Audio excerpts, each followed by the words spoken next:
It fits really nice, this t-shirt, actually. It annoys me that whenever I get given like a dumb t-shirt to wear in a video, I go, it fits really nice. Like, my mum gave me one that just says, don't worry, it's a Karl thing on it, which obviously I can never wear in like public, so I look like an absolute douchebag, but it fits really nice, like, for fuck's sake. Just wear my merch in public, Karl. Just wear it in videos. Check out Lucas's channel. Yeah. Humans have, I think it's safe to say, a fairly spotty track record when it comes to naming animals. Sure, we got it bang on the money with things like the rattlesnake, but then you have other stuff like the flying fox, which isn't a fox, and the king cobra, which doesn't wear a tiny adorable crown. Perhaps the most infuriatingly named animal of all, though, is the guinea pig. So what about the guinea pig's name is wrong? All of it. Like, etymologists just do not know where the fuck the name comes from and are baffled. They're not from Guinea? No. So before people crack open Google and think, well, surely it's because the animal is from Guinea. No, they're not from Guinea. They've never been from Guinea. You can't find them there. They come from another region, which will be listed below, because I forget exactly where they're from, but it's definitely not Guinea. And then you have another theory that says, well, maybe they're not from Guinea, but maybe sailors stopped off in Guinea on their way to drop them off in, like, you know, places like England, where they were very popular as pets with nobility. Which, it makes sense, doesn't it? Yeah. But it's also not true, because the people buying guinea pigs as pets were very rich people who were obviously very interested in where these animals came from, and the sailors who were making them pay through the nose for them weren't exactly going to lie. So that theory holds no water, but you'll see it bandied about a lot online. But long story short, geographic location has nothing to do with why they're... Is there something you'd like to share with the class? Playing Pokemon. Oh, okay. Because I can just hear it in a little... I don't know what you're saying. Do you know what? I'm now getting a newfound respect for why teachers get pissed off when they're trying to present a lesson, or why they get distracted. So are there any other theories where the name Guinea would come from? Well, in regards to guinea pigs? Well, Yeah. there is one, and it is that back when you could buy guinea pigs as pets when they were very first discovered, they cost a guinea to buy, which again sounds very plausible and like something you'd read and go, yeah, that makes sense. The problem is, guinea pigs as pets predate the use of the guinea as currency. So obviously they would have been known as something else before the introduction of the guinea, and there's no recorded instance of what that name is. In actual fact, the name guinea pig predates the use of the guinea, the currency. Yeah. And it doesn't make any sense. But again, it's one of those things where you hear it and go, yeah, okay, yeah. And then you look into it and go, well, actually, no, it's not the case. Yeah. And this is the reason, etymologists we don't know what the fuck's going on with this. We don't know why it's named the way it is. The guinea part of the name is completely divorced from any context we can find in history books. And it's really annoying. So I've just kind of accepted the name, because I had 2 guinea pigs when I was younger. Oh, did you? Don't you have to have 2? Because I distinctly recall that there is a country somewhere, and I forget which one it is, so presume Edit will do some research and tell us which one it is to here, where it is illegal to buy a single guinea pig. You have to buy them as a pair because they're social creatures. Yeah. And if they don't have social interaction, it makes them depressed. Oh, Like, you see a depressed guinea pig. So bad. I used to, when I used to stroke mine, they used to nudge the head up, so they used to nod, shove my hand out the way. Or you could do that thing where you tickle. If you tickled their bum or the lower back, they go. That's actually a really good impression of it.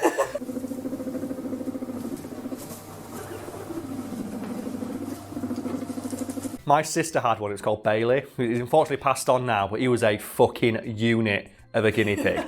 He was so big, he was a bully. So they had to get a special cage just for him. And I've never seen a more confident, swaggering, big dick guinea pig in my life, because they would constantly, he was in the house, and they would leave his cage door open, and he would come out of his cage, and if he heard you open the fridge, would bang his bowl against the side of his cage, because he thought you were getting him his dinner. And he would come out, and he'd come into the kitchen and look at you as you open the fridge. It's like, oh, the fuck is this guinea pig? Guinea pigs, you go down and you pet them. They don't go near people. This one would come up and he start tugging at your slipper to give him food. It's like, what the fuck is this? This is not a guinea pig. Before we move on, I have to make mention of another large unit of a small furry creature, which is Terrance. It's my friend's hamster, which gets unfortunately passed, and I've never seen somebody dote on a hamster as much as my friend did with Terrance, because if we had a house party, he would bring him along so that he wouldn't be alone for the evening, and we'd all just sit and pet Terrance. But he's like, I'll find the picture and I'll send it to you. Yeah. He just took him in his cage, sat down, where all his fluff was fluffed up, and he looks like a fucking bowling ball. boom, and we just looked, and he just sent the picture to our group chat, and we all lost it. He's like, yeah, I think Terrance is trying to tell me that he's eating too much today. Boom. Fucking bowling ball Terrance, man. Oh. No mercy given. Did you see a story where this person had a hamster and it didn't move for like days? Like it was just sat in one place for days. Okay. Wouldn't eat anything, wouldn't drink anything for days. And then he took it to the vet. It turns out it swallowed like a magnet and was stuck to the side of his cage. It was just stuck. No. You've not seen that? I did not expect that to go the way it did. Fucking, that poor thing. That's why his hamster can see its food and its water. It's like, I can't move. Why can't I move? That's like the story of Tantalus from like Greek myth. Like the guy who they torture by putting like food above him and water below him that's like recedes away just as he reaches for it. It's like you're just staring. It's like the owner keeps putting more food in. Here you go. That's so fucking brutal. Just stuck to his cage. Coming back to guinea pigs. Yeah.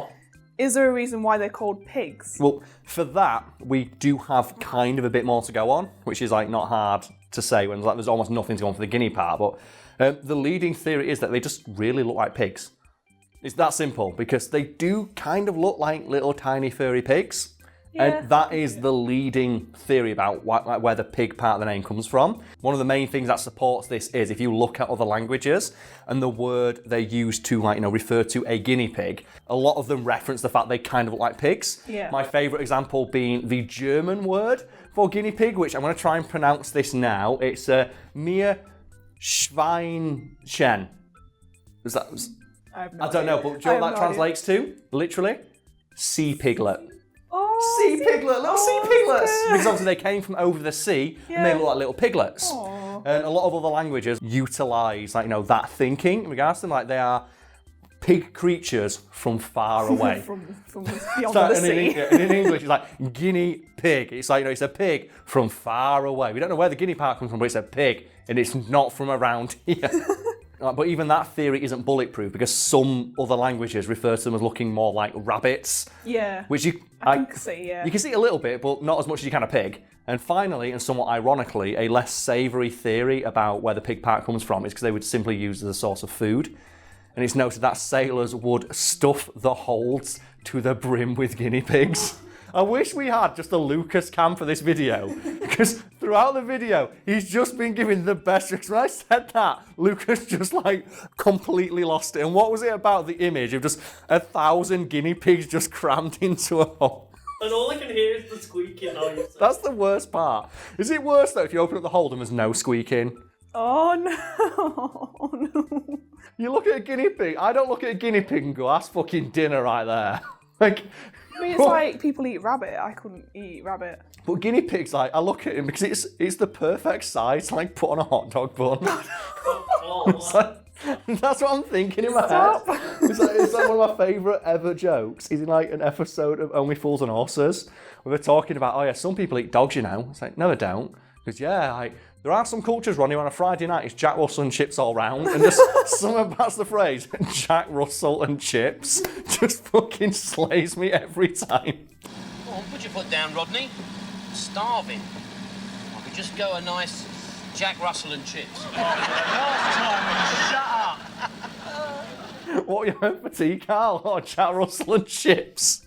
I'm having a guinea pig pancetta flatbread. But similar to the other theory about where the pig part comes from, this explanation is also filled with faults because it's not that a lot of Spanish sailors would use guinea pigs as a source of food, and the literal translation of the term they used to refer to guinea pigs was a small Indian rabbit. So at the end of the day, no fucking knows. But So it just, yeah. I don't know what better way to end this video other than just I wish we captured that image of Lucas just completely and utterly just folding himself in half like a lawn chair. Just the image of just a million guinea pigs just crammed into a fucking box. Isn't it 4 years since Harambe was shot? Oh man. I think I saw something like you. 4 hour call. I know, because this is bright blue and it'll stain the floor and I'll have to pay. The cleaning fees for the office went up.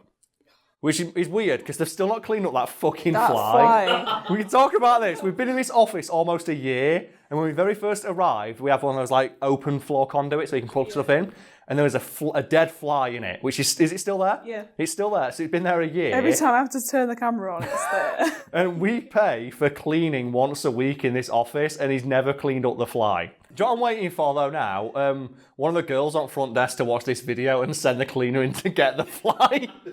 So we'll have to keep an eye on the fly after this episode goes up. And if it's got rid of, we'll know someone in the office watches the videos. And if so, hi, don't kick me out, please.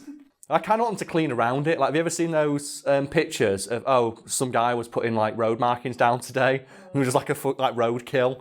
And they just put the line over like the dead raccoon or something. It's like, it's not my fucking job to move it. It's just there. Imagine if they like painted around it, like the whole body, like a crime scene. If you take it away, it's just there. I've seen people do that with flies. Like, I remember once we had ants at an old place, and my housemate was like, look, Karl, fucking sort it out because we're at work all day and you just sit at home on your computer. So I was working, to be fair, but I went, fine. So I got some ant killer and put it right in the middle of the floor, and I put a sign next that said free sugar. My housemate was not amused at that.